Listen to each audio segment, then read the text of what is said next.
Poco a poco ha venido difundiéndose, filtrándose algo de lo que será la agenda de la visita del Papa en febrero próximo y de los lugares donde estará. Se ha sabido que, por ejemplo, irá a Michoacán, a Morelia, y ahí podría reunirse con cerca de 50,000 jóvenes. Sin embargo, lo que sigue siendo, y posiblemente así permanezca hasta el día que llegue aquí, es el mensaje que traerá el Papa Francisco en su visita a México. ¿Qué es lo que vendrá a decir aquí? ¿Cuáles son los temas que abordará y de qué manera tocarán las realidades, los problemas, los asuntos prioritarios de este país? Soy José Buendía, gracias por estar con nosotros en Opiniones Encontradas, un programa en el que todas las ideas se pueden cuestionar siempre que se debatan, y eso vamos a hacer en unos momentos después de que vea algunos datos para contextualizar el debate y venir aquí a nuestro foro a tener una plática, un intercambio de puntos de vista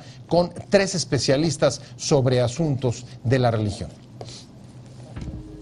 La visita del Papa Francisco a México despierta expectativas por el liderazgo político mundial que ha construido el jerarca de la Iglesia Católica, que generalmente se traduce en abordar temas que preocupan a la gente, aun cuando sean incómodos o polémicos para sus gobiernos. Su viaje a México en febrero próximo no es la excepción, y en la agenda se incluyen visitas a Chiapas, Michoacán, Chihuahua y el Distrito Federal, lugares emblemáticos de algunos de los temas que abordará sobre migración, derechos indígenas y violencia. Por ejemplo, el arzobispo de Morelia, una de las ciudades que visitará, adelantó que el Papa podría incluir en los temas de su visita el narcotráfico, que genera violencia e inseguridad en el país, así como migración, tal como lo hizo en su reciente visita a Estados Unidos. Para los políticos locales de todos los partidos también es una oportunidad para proyectarse con la visita del pontífice, ya que ha sido invitado a hablar al Senado. ¿Cuál es el impacto de la visita del Papa? ¿Qué significa en un momento en que crecen los síntomas de desencanto en la política y de credibilidad en las instituciones? Posiciones.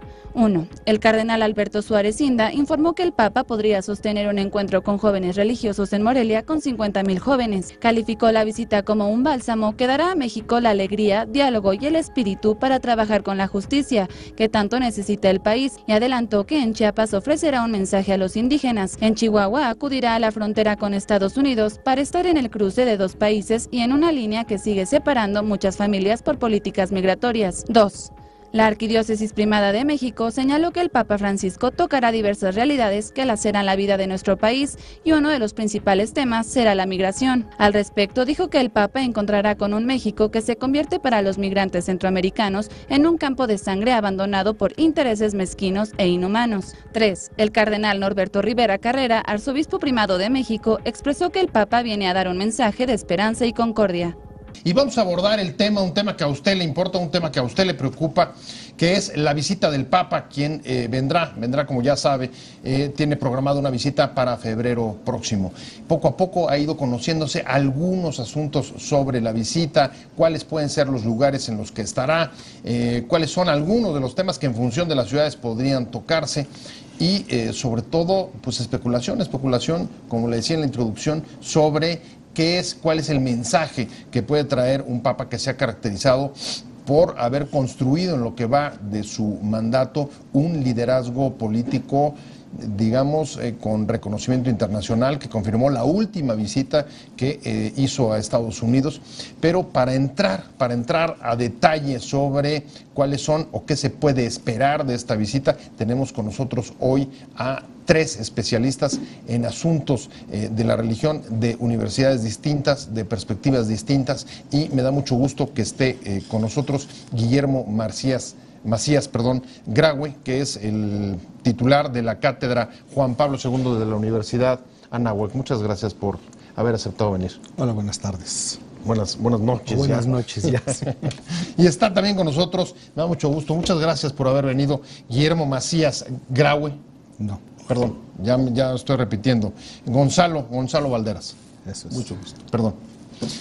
Gonzalo, muchas gracias por venir. Él es profesor de la Universidad Iberoamericana.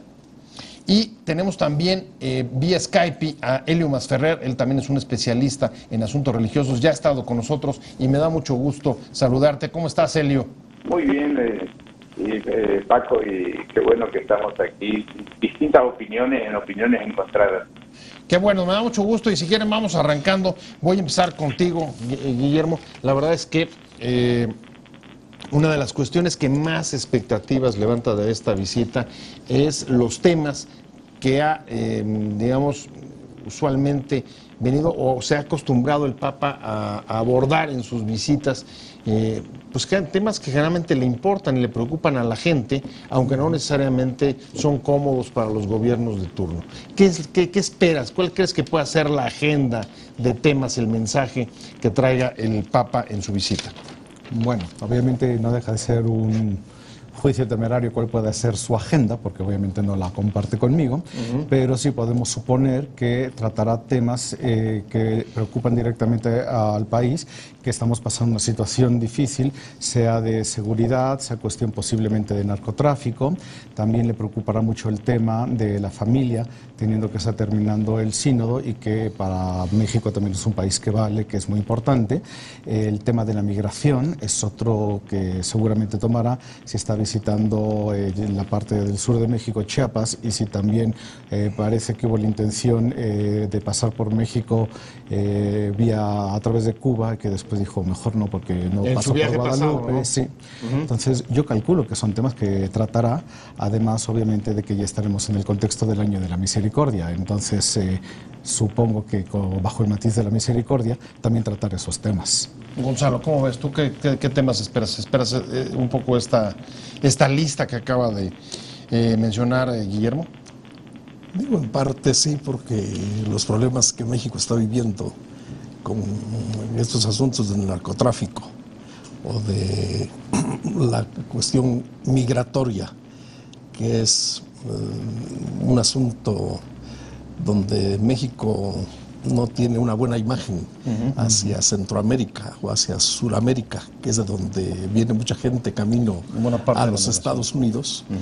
Y bueno, Ciudad Juárez como un lugar donde hay problemas graves desde hace muchísimos años. Y entonces está el tema de los feminicidios, ¿sí? Entonces allí tiene que tocar el tema de la mujer y tiene que pronunciarse sobre cómo ve la Iglesia a la mujer en el siglo XXI. O sea que, digamos, sí pueden establecer una correlación, y ahora voy con Helio vía Skype, entre las ciudades que escoge, ¿no? Evidentemente Michoacán, un estado azotado por la inseguridad y el narcotráfico, feminicidios en Chihuahua, derechos indígenas, inmigración en Chiapas. Es decir, digamos, la agenda de lugares que visita pues está impregnado del simbolismo de los temas que quiere tocar. ¿Crees que vaya por ahí, Helio? Totalmente de acuerdo, pero creo que la visita no va a ser solo a grandes multitudes, sino también, por ejemplo, está planeado una presentación en el Congreso y ahí evidentemente va a tratar temas de corrupción, el patrimonialismo del Estado por parte de los políticos. Mi expectativa es que en la presentación del Congreso va a tener un lenguaje muy duro. Creo que también va tomando en cuenta cómo se ha relacionado con las conferencias de los episcopados nacionales, va a haber señalamientos fuertes para la conferencia, la reunión que va a tener con los obispos mexicanos. Pienso en el discurso que emitió en Brasil con los obispos, también fue muy duro en el frente interno, y no podemos descartar también en la relación con los grupos sociales. Pienso en cuando estuvo con Evo Morales en Bolivia, ahí tuvo reuniones específicas, ¿no?, con grupos sociales. Entonces ahí es donde creo que las organizaciones no gubernamentales van a tener un papel muy importante. A ver, estoy de regreso contigo, sí, Guillermo, y en efecto toca Helio el tema de recordando, sobre todo, hacer una referencia con lo que sucedió en la reciente visita, tú la recordabas también, a Estados Unidos, en el que tiene una participación, digamos, con definiciones políticas bastante claras, por ejemplo, respecto a la migración, cuando va al Congreso de Estados Unidos. ¿Tú esperas lo mismo, que en el Congreso mexicano tenga definiciones muy claras sobre algunos temas a los cuales también ya se ha referido y que incluso han causado alguna fricción con el gobierno mexicano, como por ejemplo las referencias que hizo a corrupción y narcotráfico en Argentina? Sí, bueno, no podemos negar la realidad y sí es un dato de hecho que en el país tenemos corrupción en distintos niveles. Esperamos que no a todos los niveles. Y ciertamente este Papa es claro en lo que dice, es suave en la forma, pero es claro en lo que dice. Clarísimo. Sí. Entonces, no se anda con ambajes. Con ambajes, sí, sí. Entonces, yo sí calculo que desde el punto de vista de él, dirá las cuestiones no solo como las ve, sino también con todo el apoyo que tiene de sus propios asesores. Es decir, él viene con un conocimiento bastante profundo del país, aunque parezca mentira. Es el primer papa latinoamericano y tú estás en una universidad jesuita, es un jesuita. ¿Cómo lees este estilo que se acaba de referir, meterse en los problemas, como más o menos todos han estado ustedes de acuerdo que seguramente hará cuando venga a México? Digo, como jesuita tiene una espiritualidad que lo encarna en la realidad. Y entonces responde como jesuita a los problemas que esta realidad le plantea, y en su condición de obispo, pero un obispo que tiene una espiritualidad religiosa que es la propia de la Compañía de Jesús, bueno, pues esta espiritualidad tiene que ver mucho con la capacidad de discernir, ¿sí? Y entonces, bueno, pues es un papa que está acostumbrado a discernir sobre la realidad y actuar sobre la realidad. Y como obispo, bueno, pues es un pastor. Y entonces, ¿qué es lo que uno esperaría de un obispo? Bueno, pues la palabra de un pastor, no de un político, sino de un pastor, que con su palabra ilumine a los católicos, a la iglesia, y a los cristianos que no son católicos. ¿Sí? Entonces es un papa que tiene que hablar de Cristo, del Evangelio de Cristo, y desde allí denunciar lo que la iglesia llama pecado, y que aquí el pecado se manifiesta a muchos niveles. Denuncia de Helio, Gonzalo habla esto del el compromiso con estar encarnado en los problemas de la realidad como pastor, como obispo, pero si uno recordara también la participación que tuvo en el Congreso de Estados Unidos, hay o parece haber un mensaje que se repite en varios momentos, tratando de promover no solamente, aunque sea en primer término, un lenguaje o un mensaje religioso, también hay como una cierta forma de apelar a una ética, o a nuevas formas éticas de hacer política. ¿Tú coincides o ando medio perdido? No, por supuesto. Justamente estaba por mencionarlo. Creo que hay cuestiones como el calentamiento global y la cuestión ecológica, que va a haber señalamientos muy duros, y México recientemente ha tenido, por ejemplo, el envenenamiento de cursos completos de agua, de río, donde se tiran desechos industriales y mineros, y creo que ahí va a llegar duro. O sea, Bergoglio ha hablado también de los adoradores del dios dinero, que es una nueva idolatría, y ahí es donde a los grupos religiosos que trabajan con clases altas también les hizo un llamado de atención muy firme a reafirmar las cuestiones del Evangelio y no ser condescendientes con los poderosos. ¿Cómo lo ves tú? Este punto en específico. Sí, en efecto ha hablado de la adoración del dios dinero, de la corrupción y del compromiso con, digamos, con los que menos tienen, con las mayorías.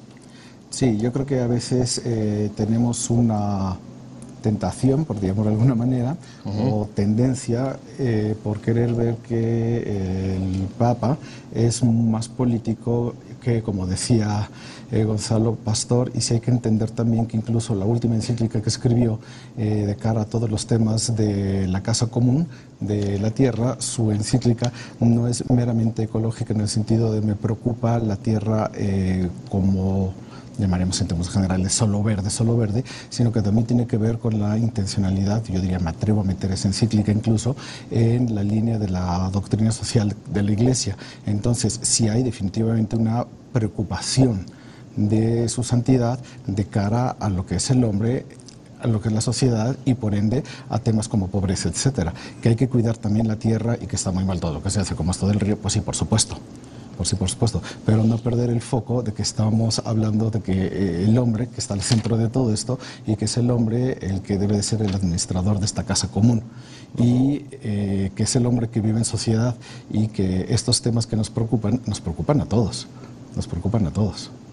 Ahora, es difícil, me gustaría que me lo explicaras, y es a veces en la actuación pública de este Papa es muy difícil separar la idea de que en su pontificado sí ha construido un liderazgo político como jefe de la Iglesia Católica, pues que me imagino que es ampliamente reconocido.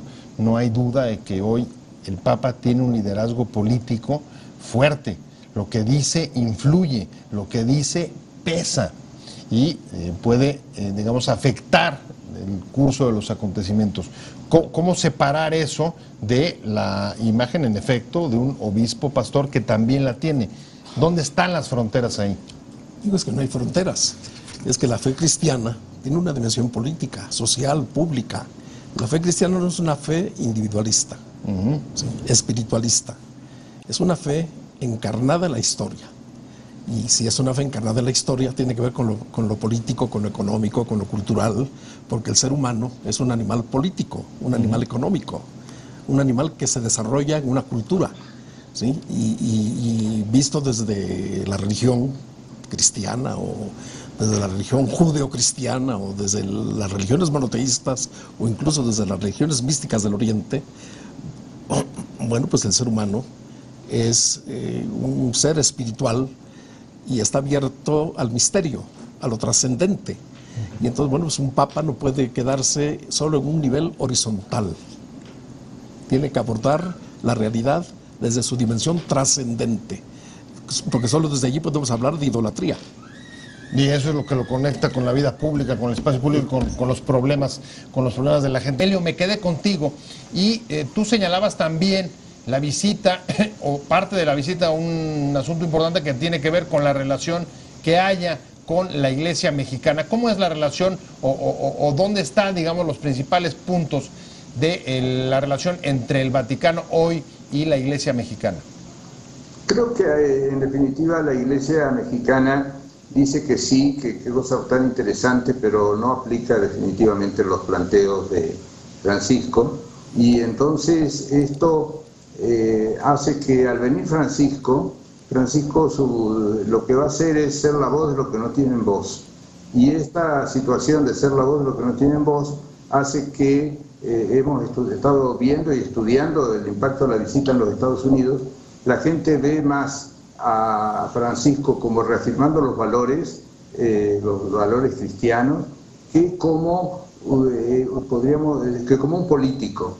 Y esto es muy interesante porque sobre esta base va a señalar, como lo señaló en Brasil, en Ecuador y en también Bolivia, a las conferencias del episcopado local que está haciendo su trabajo, que están perdiendo espacios frente a otras propuestas, etcétera. Entonces, en Brasil hizo una lista de los 10 errores de los obispos y de la iglesia brasileña, que creo que en el caso mexicano va a ser de 15 errores que le va a señalar. Y ahí es donde también va a introducir otro factor que es, de alguna manera, un conflicto que hay entre la Conferencia de Institutos Religiosos de México, que tiene otra concepción de cómo ser católico en este país, con la Conferencia del Episcopado Mexicano, que tiene otra forma de ver el asunto. Entonces, pero lo curioso y lo interesante de los discursos que dio en los Estados Unidos es que fortaleció al catolicismo. La gente, el 90% de los católicos norteamericanos está de acuerdo con lo que él dijo. Aisló a los sectores de la teología de la prosperidad, la opción preferencial por los ricos, que decían que el Papa era comunista y una serie de cosas así fuera de tono, y se fortaleció él personalmente frente al propio episcopado norteamericano. Creo que eso es lo que va a pasar en México, y esto le abre la puerta a el inicio de una serie de reformas que va a haber en el episcopado mexicano. Va a haber más de 20 o 25 obispos y arzobispos que por edad se tienen que jubilar, y ahí es donde él se va a fortalecer, y tenemos que prever que a partir de este posicionamiento de Francisco en la Iglesia Católica Mexicana, en las distintas ramas, va a comenzar a impulsar cambios sustantivos.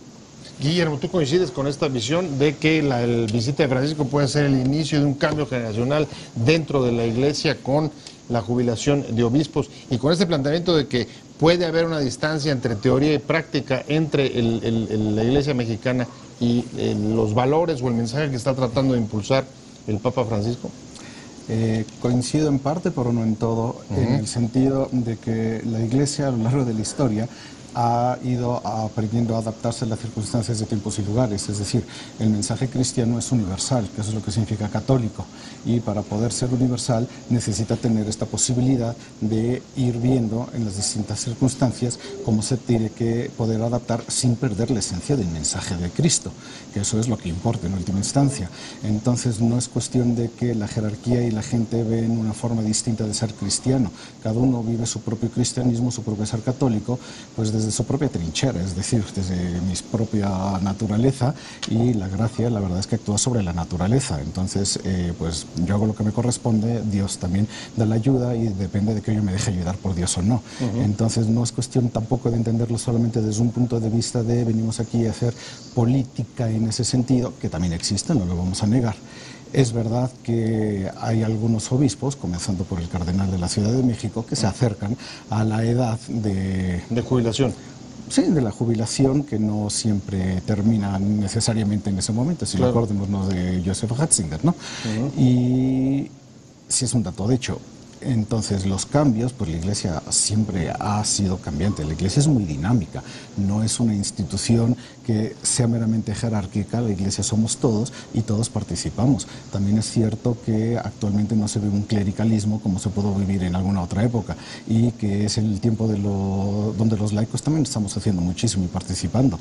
Entonces ya hay muchísimos movimientos distintos dentro de la Iglesia que nos ayudan a crecer de cara a la trascendencia, que es lo que en última instancia buscamos. Entonces sí se trata de tener un aquí y ahora que nos permita ser felices, pero sí de cara de preparación al más allá. A ver, me parece muy interesante el planteamiento de Guillermo, lo llevo contigo. Gonzalo, y es, a ver, una iglesia compleja en el que hay distintas congregaciones, hay, digamos, la jerarquía, y la necesidad todos de adaptarse. ¿Quién se está adaptando más o más rápido, o quién se acerca más a, digamos, a los temas y preocupaciones de la modernidad? Estoy pensando, por ejemplo, en el posicionamiento que ha tenido el Papa respecto a asuntos de libertades y derechos. Digo, el problema no es quién se acerca más. ¿O quién se adapta mejor? No, tampoco el problema es quién se adapta mejor. Yo percibo, digamos, a la Iglesia mexicana como una iglesia poco profética, poco encarnada en la realidad de México. Los obispos guardan un silencio elocuente, y el silencio que más me ha llamado la atención es del obispo de Morelia, que fue promovido al cardenalato, yo creo, para que hablara sobre la realidad de sufrimiento que vive Michoacán. Y yo no he visto a este obispo pronunciarse como se esperaría de él, siendo ahora cardenal, y que eso le da, digamos, peso, le da autoridad en la iglesia michoacana y en el país entero, porque su voz tendría una resonancia impactante si él hablara con la claridad de un profeta.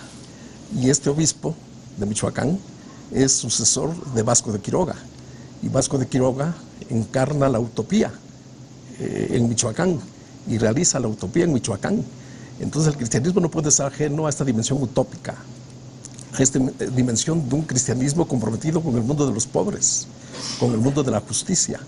Y yo no veo a este obispo muy en ese lugar. Y entonces yo esperaría que el Papa, ¿sí?, hable como un profeta, como un apóstol de Jesucristo.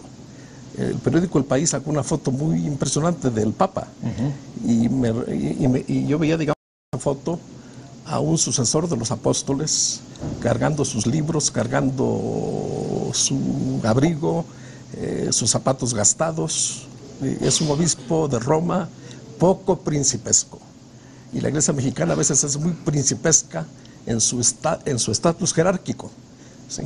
Y entonces los obispos que son cardenales en México guardan silencio, desde el cardenal de la Ciudad de México, el cardenal de Guadalajara y vamos a decir el cardenal de Morelia, ¿sí? Y entonces, ¿cuál es, digamos, la voz jerárquica que desentona frente a este silencio, frente a este no decir nada?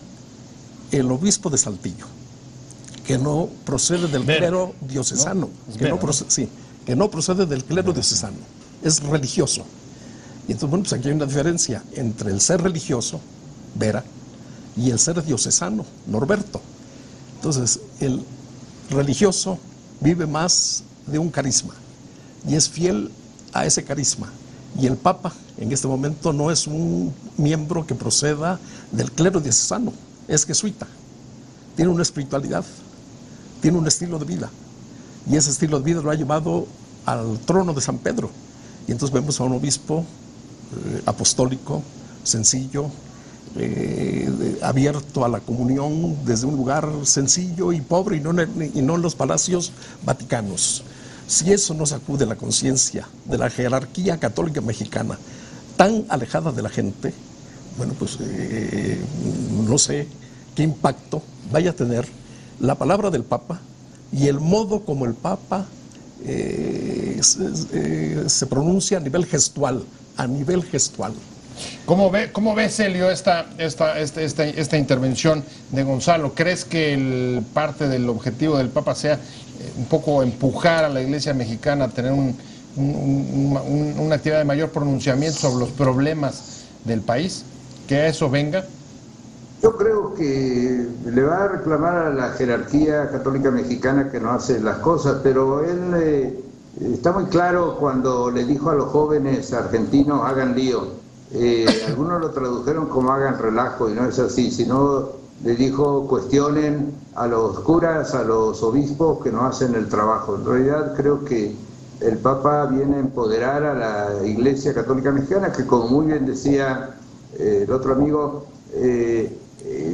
la Iglesia Católica son todos los bautizados. Entonces él se va a dirigir a tratar de que los laicos, los religiosos, hagan su tarea, y la jerarquía, bueno, tendrá que ver qué hace, si trata de impedir que sus laicos hagan las cosas o ponerse, como él dijo, adelante, atrás o al costado de los feligreses. Otros, hay jerarcas que evidentemente todavía están durmiendo una larga siesta, ¿no? Este es el problema que tiene la Iglesia Católica en México, y por eso pierde tantos feligreses y pierde a la gente más interesante, más preocupada.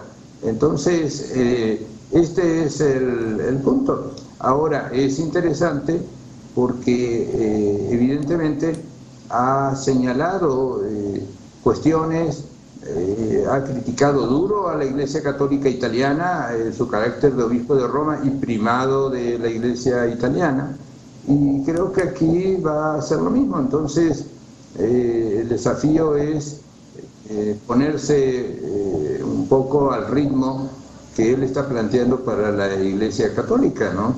Y ahí es donde la jerarquía tendrá que ver, y además muchos elementos de la jerarquía no son vistos con buenos ojos por los feligreses, y en muchos casos esto ha hecho que los feligreses dejen de ir a misa, dejen de colaborar en los trabajos de la Iglesia Católica, etcétera, ¿no? ¿Qué esperar de la visita del Papa que vendrá a nuestro país en febrero próximo? Los temas, la agenda, los lugares, etcétera. De esto hemos estado hablando hoy, y me quedé contigo, Guillermo Macías, representante titular más bien de la Cátedra Juan Pablo II. Y es, en efecto, ya la clase política mexicana ha comenzado a movilizarse para ocupar su lugar y tratar de capitalizar la propia visita, como han hecho ya algunos, incluso aspirantes presidenciales.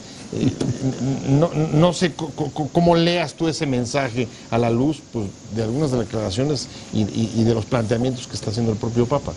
Sí, creo que lo que no podemos olvidar es que en los hechos nosotros los mexicanos somos un pueblo mayoritariamente católico, y que independientemente de que oficialmente hay una división no dejamos, como decía también hace un momento Gonzalo, no dejamos de ser al mismo tiempo políticos, sociales, económicos, etcétera. Entonces, como yo no me lo puedo partir todo eso en medio, pues es obvio, y también en su foro interno, pues son muchos los políticos que también son católicos y que también son ateos algunos y que también unos admiran al Papa y que otros van a decir, Sí, pero ¿cómo lo van aprovecho? por la foto, no por una bendición, ¿eh? Puede que sí, algunos van por las dos cosas, porque la bendición y la foto vienen juntas. ¿Tú cómo lo ves, Gonzalo? Esta labor profética que dices que seguramente puede tocar esto, el descrédito que hay hacia la política en el país, ¿crees que le escale? Digo, si no le escala, porque no tienen una ética política que norme su conducta, que norme sus acciones. Bueno, pues lo que diga el Papa en ese congreso no creo que vaya a tener efectos positivos para la clase política que tenemos gobernando este pobre país. Más bien va a ser contraproducente. O sea, lo que ellos piensan como algo que les va a beneficiar, les va a perjudicar.